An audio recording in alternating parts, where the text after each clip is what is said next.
Hélas, n'en rions pas, car l'enfant phénomène est au dernier degré de la misère humaine. Regardez seulement ces grands yeux moribonds, au milieu des bouquets et des sacs de bonbons. Affolé, vivant comme dans une fête, Adèle se plaignait pourtant de maux de tête.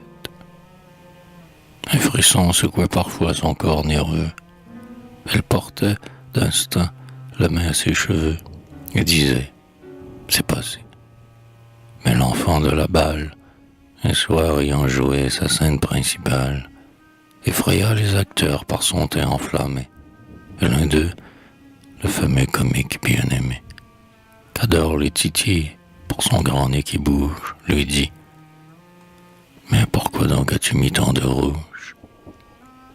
Alors, touchant son front d'un geste machinal, « Non, je n'ai pas de phare, fit Adèle, j'ai mal. » Elle joua pourtant, mais la pauvre petite fut prise dans la nuit par une méningite.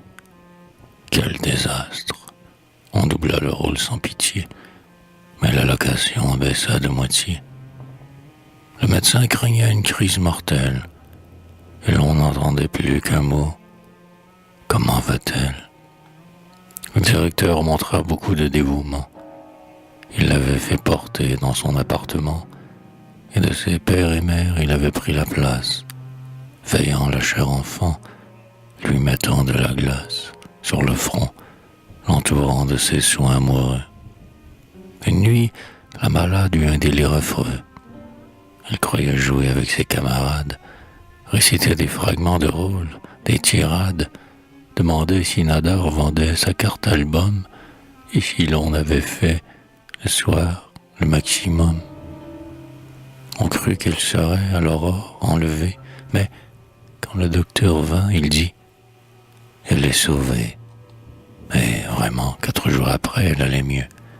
Alors tout le théâtre eut un air radieux.